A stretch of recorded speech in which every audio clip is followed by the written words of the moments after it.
రాష్ట్రంలో మద్యం draw నిర్వహించుకోవచ్చని high court తీర్పు ఇచ్చింది. దీంతో జిల్లాల వారీగా ఏర్పాట్లు పూర్తి చేశారు ఎక్సైజ్ అధికారులు. కలెక్టర్ కాంప్లెక్స్లు, ఫంక్షన్ హాల్స్లలో మద్యం షాపులకు లాటరీ పద్ధతిలో జిల్లా కలెక్టర్లు డ్రా తీయనున్నారు. పోలీసుల భద్రత కూడా ఏర్పాటు చేశారు.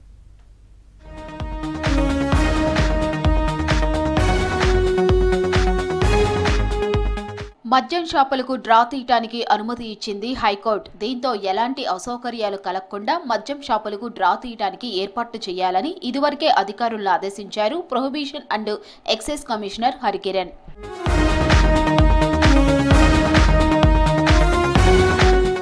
రాష్ట్రంలో మద్యం షాపుల డ్రాకు ఏర్పాట్లు పూర్తి చేశారు ఎక్సైజ్ శాఖ అధికారులు. జిల్లాల వారీగా కలెక్టర్లు మద్యం షాపులకు డ్రా తీయనున్నారు. రేపు ఉదయం 11 గంటల నుంచి ఈ ప్రక్రియ జరుగుతుందని తెలిపారు అధికారులు. దీంతో ఆశావహుల్లో టెన్షన్ మొదలైంది. తమకే రావాలని కోరుకుంటున్నారు మద్యం టెండర్ వేసిన జనాలు.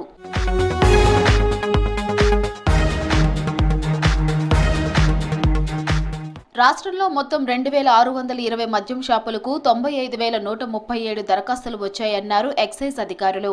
జిల్లాల వారీగా టెండర్లు వేసిన వారి సమక్షంలోనే దరఖాస్తులను లాటరీ పద్ధతిలో ఎంపిక చేయనున్నారు కలెక్టర్లు.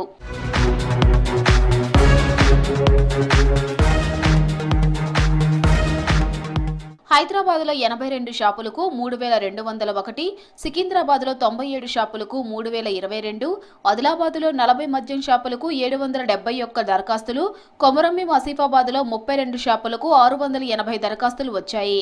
మంచిర్యాలలో 1,712, నిర్మల్లో 3,002, జగిత్యాలలో 1,966, కరీంనగర్లో 2,730, పెద్దపల్లిలో 1,507, రాజన్న సిరిసిల్లలో 1,381 అప్లికేషన్లు వచ్చాయని తెలిపారు అధికారులు.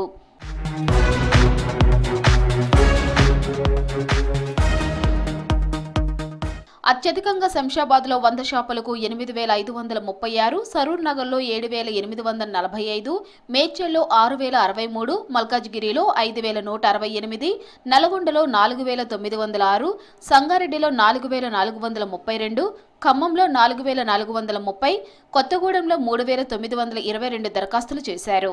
నిజామాబాద్లో 2,786, మహబూబ్ నగర్లో 2,487, సిద్దిపేటలో 93 షాపులకు 2,782, సూర్యాపేటలో 99 షాపులకు 2,771, యాదాద్రి భువనగిరిలో 82 షాపులకు 2,776 దరఖాస్తులు చేశారు.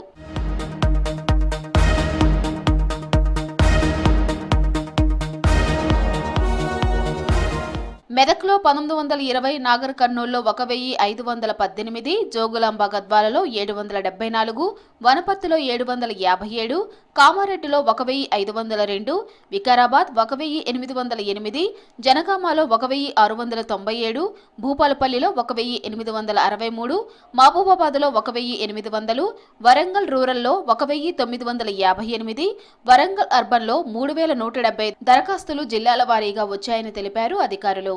మద్యం టెండర్లు డ్రా తీయటానికి జిల్లాల వారీగా ఫంక్షన్ హాల్స్, కలెక్టర్ కాంప్లెక్స్ల్లో ఏర్పాట్లు పూర్తి చేశారు ఎక్సైజ్ అధికారులు. ఎలాంటి ఇబ్బందులు తలెత్తకుండా పోలీస్ బందోబస్తు కూడా ఏర్పాటు చేశామన్నారు.